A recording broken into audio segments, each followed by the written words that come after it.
Whitetail Addictions. The hunt is on. There's no going back now. It's in your blood. A primal need that must be met. It drives you. It consumes you. It takes you to the edge. What was once a simple pastime has now become your addiction. This season, come share the excitement with a group of fellow whitetail addicts from Lone Wolf. Learn from their time-tested techniques, as well as their mistakes, and be there to experience firsthand the highs and the lows we've all come to thrive on. They are do-it-yourselfers just like you. Their season begins the moment the last one ends. And when it comes time to release an arrow, they come up big. This is Lone Wolf's Whitetail Addictions. This week on Lone Wolf's Whitetail Addictions, we're going to introduce you to Tom King, host of Bighorn Outdoors. Tom's after a great buck in his home state of Ohio. Then, he travels west in hopes of putting a tag on his first buck in the state of Kansas. Well, I grew up in the south end of Columbus, Ohio. Truly a concrete jungle with trouble lurking on every corner. My mom and dad divorced when I was probably 6 years old, and that left my mom to raise me and my two brothers. Well, the only male figure my brothers and I had for a while was my grandpa. Grandpa loved to fish, but he never really did get into hunting. When I turned about 10 years old, my brothers and I got to start visiting our dad on the weekends again. And man, I can remember when he took us to take our hunter safety course. It was awesome. He pretty much only gun hunted a couple weeks out of the year, but you know, he had something. I mean, he wanted to share his love for the outdoors with us, even if it was only gun hunting during the gun seasons. But you know, we got to go hunting with him for the next couple seasons. That was really exciting. And then, you know, had a stroke of bad luck. I lost my dad to a truck wreck when I was only 13. Then I had to rely on friends and their dads to actually feed the addiction that my dad had started. After high school, I went straight into a career of laying brick, block, and stone. My addiction for whitetail caused me to lose a few really good paying jobs. 40 hours a week was just, it seemed like too much time to devote to anything but hunting. I met a beautiful woman, Tammy King now. I married her and started my own masonry business. I could work 3 days a week and make enough money to pay the bills and hunt the rest of the week. The only problem with that was I was just getting by. I started giving a lot of thought to, you know, opportunities that might allow me to make a living in the outdoor industry. You know, we all started collecting as much footage as we could with the hopes of selling videotapes or maybe even someday starting our own show. 2003, Bighorn Outdoors made our television debut on the Sportsman's Channel. Most people think that all a host of a hunting and fishing show does is hunt and fish, and that's simply not the case. You know, my typical non-hunt day consists of answering emails, editing the next show, which is a job in itself. The pressure of capturing a kill on video is sometimes overwhelming. You know, we've been fortunate enough to, you know, be successful on a regular basis in our adventures. And you know, I've said it before and I'll say it again, the products in the outdoor industry truly give us hunters the edge. Without a doubt, my favorite game to hunt is absolutely the whitetail deer, the most sought after game animal in North America. You know, no two hunts are alike. No two whitetail bucks are alike. And the best thing about them, I think, is that you don't have to be the world's best whitetail hunter to harvest a monster, a hog. You just gotta, you know, be in the right place at the right time sometimes. But for those of us that have the addiction, we could play that cat and mouse game with them for years. Sometimes it ends with the hunter being the champ and harvesting his biggest buck ever, but all too often the whitetail wins. If it wasn't for hunting, it's hard to say who or where I'd be today. Probably in trouble, in prison, or addicted to something destructive. Hunting has absolutely made me more of a patient person. helped me deal with the stress in life big time. You know, some people, they need alcohol, drugs, therapy to deal with life's stress. Give me a tree stand overlooking a weed field and I am truly at peace.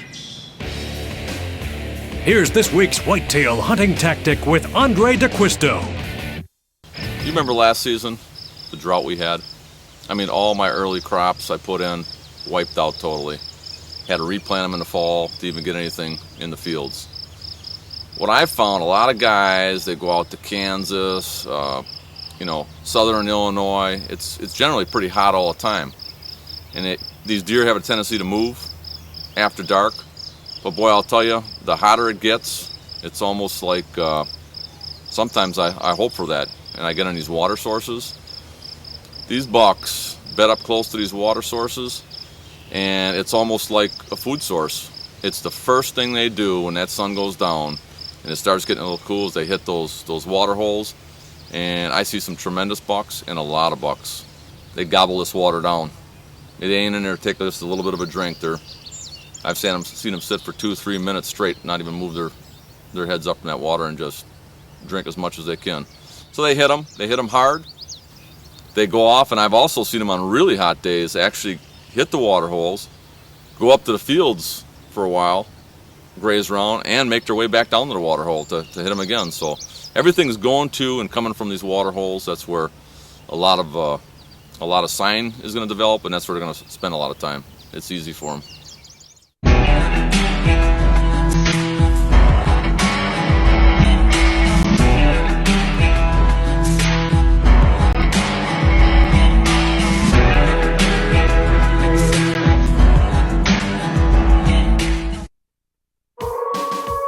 Welcome back to Lone Wolf's Whitetail Addictions. Our first hunt takes place in a small patch of woods in central Ohio, where we find Tom doing some light rattling in early October. And it doesn't take long for the first deer of the evening to show up.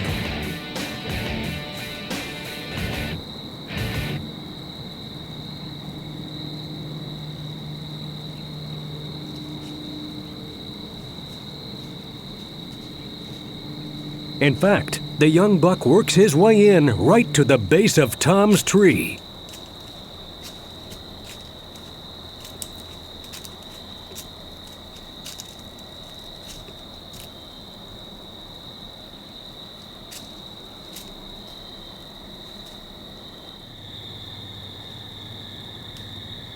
Tom's calling also gets the attention of some does nearby that begin moving in his direction.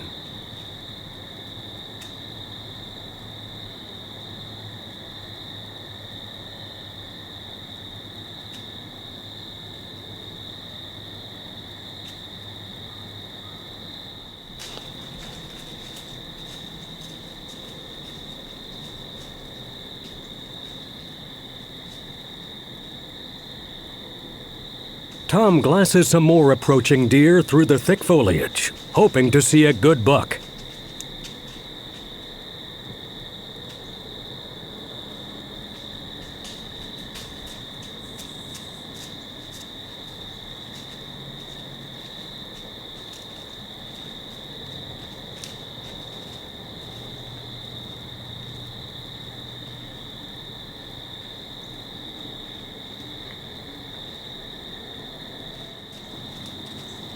And he's not disappointed. He's decent. He's a shooter. Right behind that clump.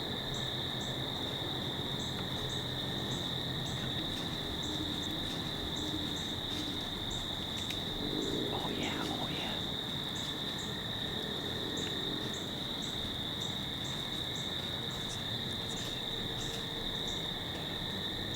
I'm taking it.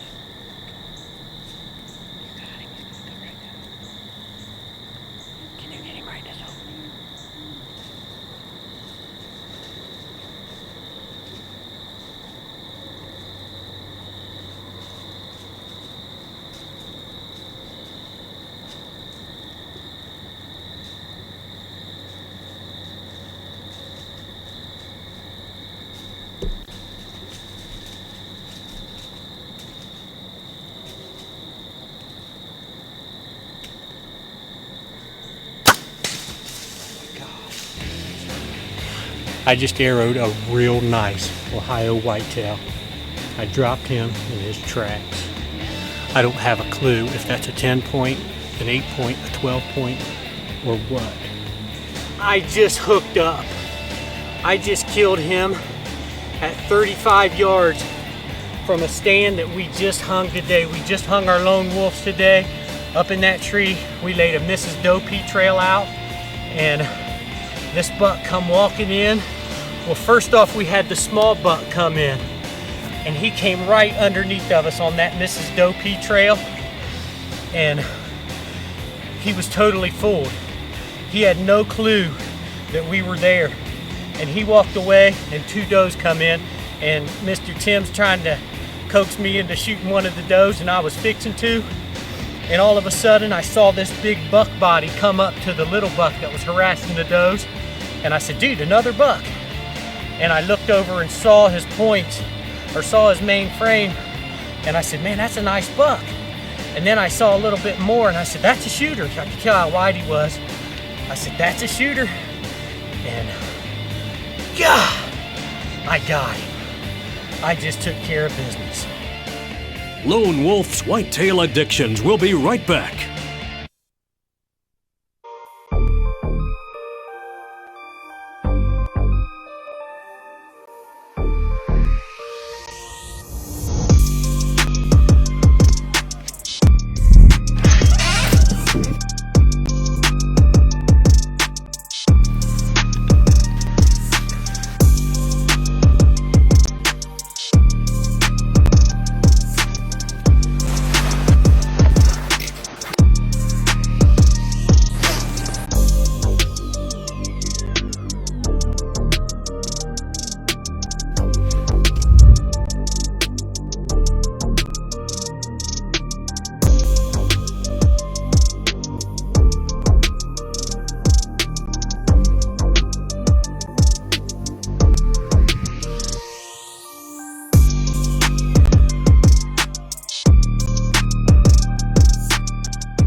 Welcome back to Lone Wolf's Whitetail Addictions. After shooting a great buck in Ohio, Tom headed west, hoping to bag his first Kansas whitetail during the peak of the rut. On his first morning in the stand, Tom started off with a short rattling sequence, and it didn't take long before he spotted this great buck cruising the edge of a big CRP field.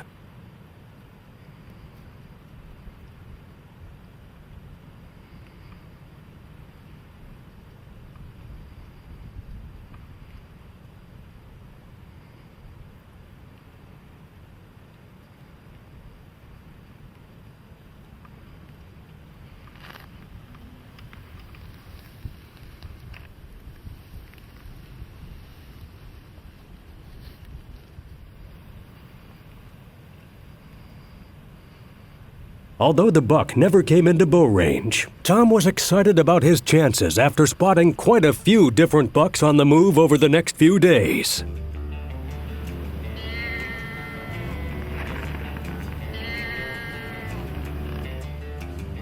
With the rut in high gear, bucks were responding well to the calls, but staying just out of bow range.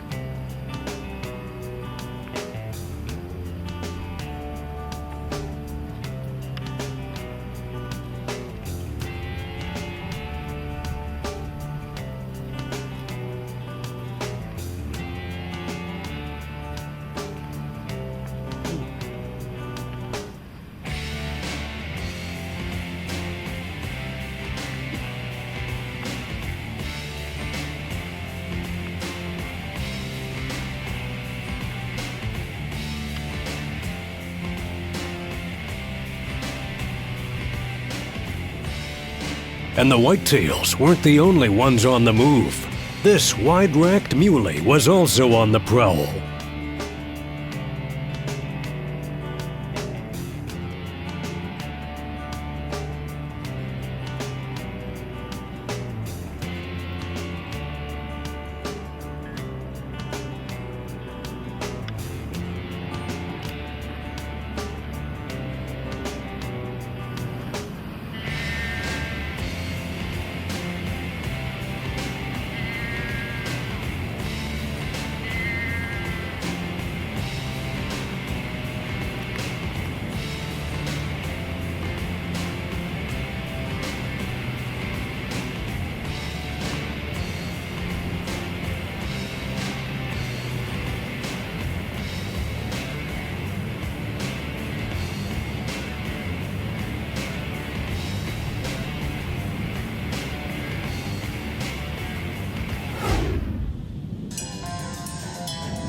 It wasn't until the last day of Tom's hunt, on the way in for his morning set with his lone wolf stand still on his back, he would finally get his opportunity.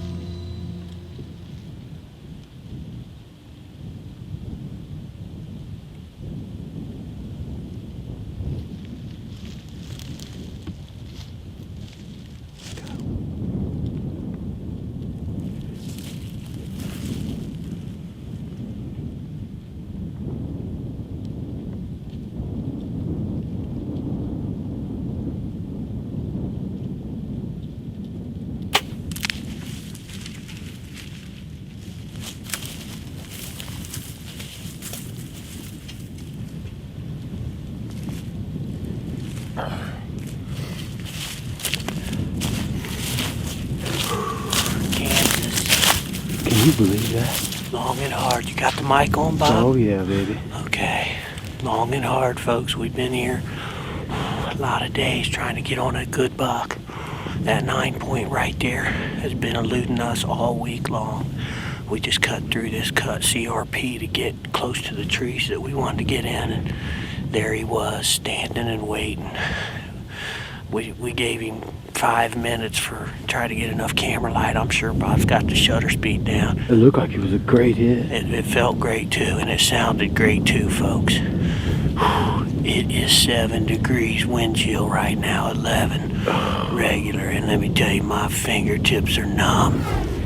Bob says double lung, entry blood. It broke on his opposite shoulder. The blood is frozen already on the arrow. We lost 5 inches of arrow, but I got blood all the way up to there. We're gonna track him out.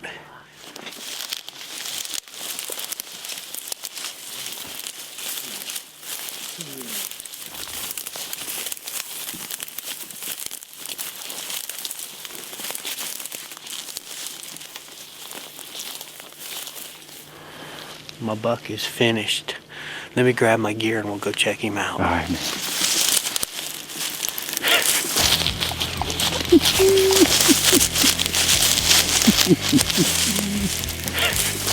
Folks, out here in Kansas, we have seen deer activity all day long. It's November 15th.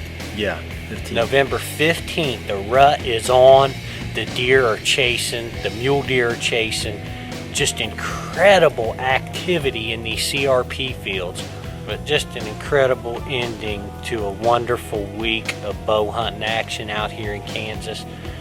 I'll tell you what, this has just been truly enjoyable. We can't thank Steve Tholen enough, folks, a gentleman that just happened to watch our show, give us a call and say, Tom, you guys, I got some good whitetail out here. Why don't you come out and hunt? And we're like, well, okay. That's during our rut, but I'm glad you did. Yeah, you ain't kidding. We got 4 inches of rain this past few days in Ohio, so here we are in beautiful Kansas.